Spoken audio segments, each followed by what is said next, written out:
Ve aleyküm selam ve rahmetullahi ve berekatuh.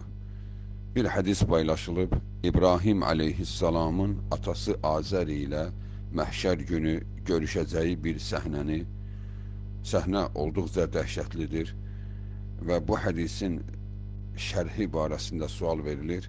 Gəlin birlikdə həmən hadisi orijinalından mətni oxuyaq, İmam Buxarinin əsərindən və ondan sonra görək bu hadisin tam olaraq şərhi nədir. Hadis səhih hadislərdəndir. Abu Hureyre radiyallahu anhu hadisi ravisidir. Hadisi İmam Buxari 3350 sayılı hadis olaraq qeyd etmişdir. Eyni zamanda hadis Səhih-ül Camiə kitabında da 8158 sayılı hadisdir. Xulasa hadis səhihdir bütün sənədləri ilə. Dəyərli müsəlmanlar, bu bir dəhşətdir. İnsanın həyatda ən çox sevdiyi anası, atası olur. İnsan onu sevərək böyüyüb boya başa çatdıracağı bir valideyninə belə məhşər günü əgər o Allahın dostu olmasa fayda verə bilməyəcəyi bir hadisənin xəbəridir. Gəlin hadisin mətnini oxuyaq və sonra şərhinə keçək. Hadis belədir.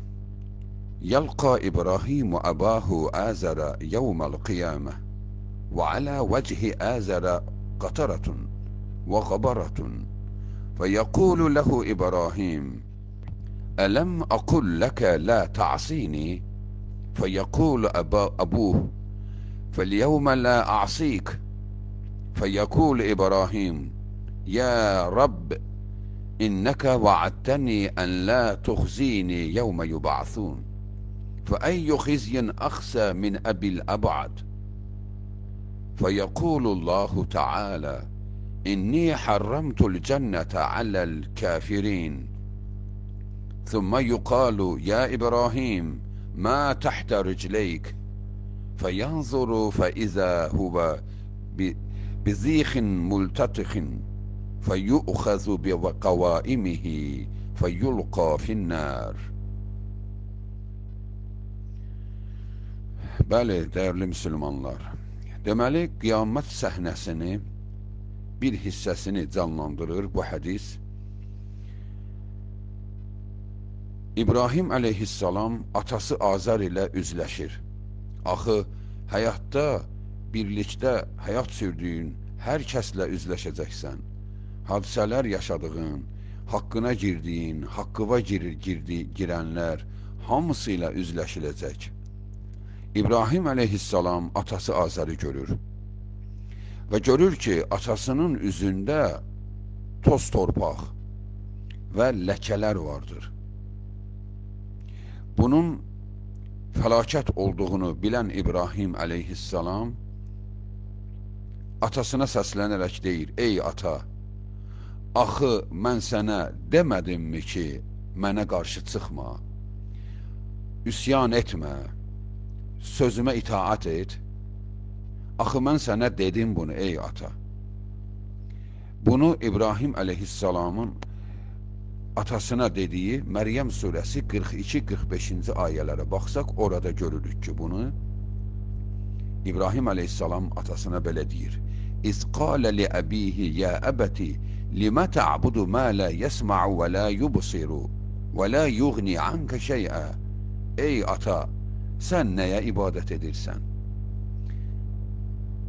Səni eşitməyən, səni görməyən və sənə heç bir yardım edə bilməyəcək bir şeylərə mi ibadət edirsən? Bax, bunu atasına xatırladır və deyir ki, ata, mən elmlə gəlmişəm, Allah mənə elm verib, mənə tabi ol ki, haqq yolunda olasan. Ata, şeytana ibadət etmə, şeytan Rəhmana asi olmuşdur, onun nəyinə itaat edirsən? Ata, mən qorxuram ki, Allahın əzabı sənə yetişər, sənə heç kəs yardım edə bilməz. Bax, bunu atasına demişdi dünyada. İndi orada atasına deyir, məgər mən sənə demədimmi mənə qarşı çıxma? Atası ona deyəcək: ey İbrahim, bugün mən sənə qarşı çıxmayacağam. Bunu kim deməz ki? Bunu hansı günahkar deməz ki? Bu söz atası Azarı xilas edəcəkmi? Hələ bir dinləyək. İbrahim əleyhissalam atasından bu sözü eşidəndən sonra diqqətini Rəbbinə yönəldərək deyir: ey Rəbbim Allah, sən mənə söz vermisən ki, sən məni məhşər günü xəzil etməyəcəksən, xəcalətli etməyəcəksən. Allahım, mənim atam sənin rəhmətindən uzaq düşüb. Bundan dəhşətli xəcalət olarmı mən atama yardım edə bilməyəm? Bunu eşidən kimi, bunu deyən kimi Allah Subhanahu taala İbrahimə belə səslənəcək: həqiqətən də mən cənnəti kafirlərə haram etmişəm. Axı Allah Subhanahu taala dünyada şans verir. Dünyada şans verir. Orada nə şans veriləcək ki? Zaten orada hər kəs haqqı görmüşdür. Kim qarşı çıxa bilər ki? Allah Subhanahu taala deyir: ey İbrahim, mən kafirlərə haram etmişəm cənnəti, haram. Sonra İbrahimə bir səs deyəcək: ey İbrahim, o nədir ayaqlarının altında? Bax, diqqətlə qulaq asın. O nədir ayaqlarının altında? Demədi qarşında, önündə, yuxarıda. Ayağının altındakı nədir? İbrahim əleyhissalam ayağının altına baxdıqda görür ki, qana bulaşmış kaftar. Kaftar ruscası geyənə deyirlər ona. İt cinsindən olan heyvandır. Çox yırtıcı dişləri vardı. Arxası yastı yapalaq kimi olan itə bənzər bir heyvandır. Onu heyvanlar aləmində bəlkə də video çaxlarda görürsünüz. Hətta onlar çox olanda aslanın ağzından yeməyə qapırlar. Çünki aslan belə onların çoxluğundan qaçır. Çox yırtıcı, iyrənc və heyvan da olaraq axmaq heyvanlar sırasındadır. Yəni hələ heç nəyi başa düşməyəcək heyvanlardandır. O haqda indi danışarıq.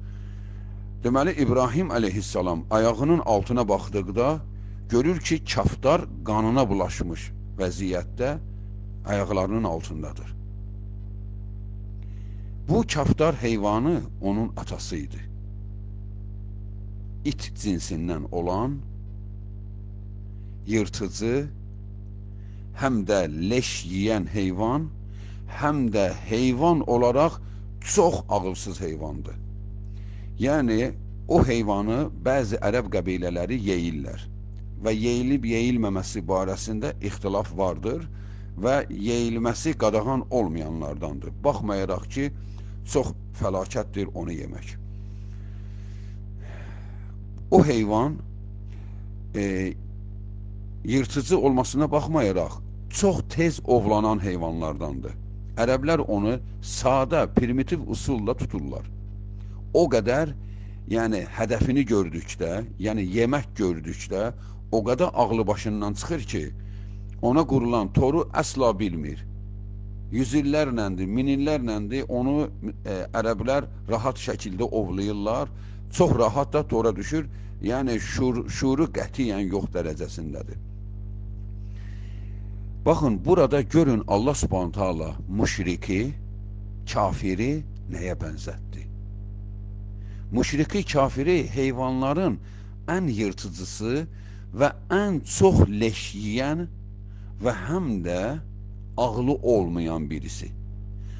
Yeməyini gördükdə heç nəyi düşünmür, tora düşdüyünü görmür. Necə ki İbrahim əleyhissalamın atası Azər, şeytan onu dünya malı ilə aldatdı, yəni o büt düzəldirdi, satırdı. Bütdən yaxşı qazancı var idi və düşünürdü ki, mən bu qazancı əldən vereyim. Bax, qazanca kilitləndi, gör hara düşdü. Allah Subhanahu taala onu kaftara bənzətdi. Yəni, hədəfini gördükdə heç nəyi gözü görməyən heyvan. həm də bunu kimin ayaqlarının altına qoydu? Oğlunun, İbrahim əleyhissalamın sevdiyi atası onun ayaqlarının altında. Həm də kaftara bənzər formada, kaftar formasında. Bu, müşrikin heç vaxtı xilas olmayacağını göstərəcək çox ciddi bir dəlillərdəndir bu hədis. Təsəvvür et, İbrahim əleyhissalam, Allahın Xəlilullah dediyi, Allahın dostum dediyi birisi öz atasını nəinki xilas etmək, heç onu rüsvay olan durumdan çıxarda bilmədi. Yəni, hörmət olaraq İbrahimin atasıdır, bir abır həya ilə cəhənnəmdə yansın, xeyr, həyasızcəsinə, heyvana bənzər formada və həm də qanına bulaşmış heyvan, iyrənc vəziyyətdə. Dəyərli müsəlmanlar, onu bilirsinizmi mələklər necə atır cəhənnəmə? Onun ayaqlarından tutaraq, həmişə ayağından iyrənilən şey tutulur, leş tutulur. Yəni, murdar olmuş heyvanlar atılanda ayağından tutulur ki, bu mənə toxunmasın deyə atılır cəhənnəmə. Bax, o da o vəziyyətdə, ayağından tutulmuş vəziyyətdə, iyrənc bir halda atılır cəhənnəmə. İbrahim əleyhissalam atasına əsla yardım edə bilmir və o atasını ayağının altında iyrənc bir heyvan formasında görməsi ilə həmən atası barəsində olan duyğusunu sıfırlandırır ki, artıq bu Allahın düşmənidir, Rabbim ona qarşı qəzəblidir, mən buna heç bir yardım edə bilməyəcəyəm. Onunla da İbrahim əleyhissalam atası barəsindəki yardım düşüncəsini beynindən çıxardır. Bəli, dəyərli müsəlmanlar, bu səhih hədisdə Allah Subhanahu taala bizə göstərdi ki, özümüzü toparlayaq, özümüz barəmizdə dəfələrlə düşünək, aldanmayaq, Allah qorusun, həmən gün İbrahim əleyhissalam atasına yardım edə bilməyəcək gün sənə, mənə kimsə yardım edə bilməz. Və ona görə də Allahın ən nifrət etdiyi şirk günahından ciddi şəkildə uzaq durmaq lazımdır. Nəinki şirkdən uzaq durmaq, Allahın yüksək cənnətlərini qazanmaq üçün çaba göstərmək lazımdır. Bəli, hədis səhihdir, əhl-i sünnənin səhih qaynaqlarında qeyd olunmuşdur. Vəl-ilmu indallahi ta'ala və axiru da'vana enilhamdu lillahi rabbil alemin və səlamu aleykum və rəhmətullahi və barakatuhu.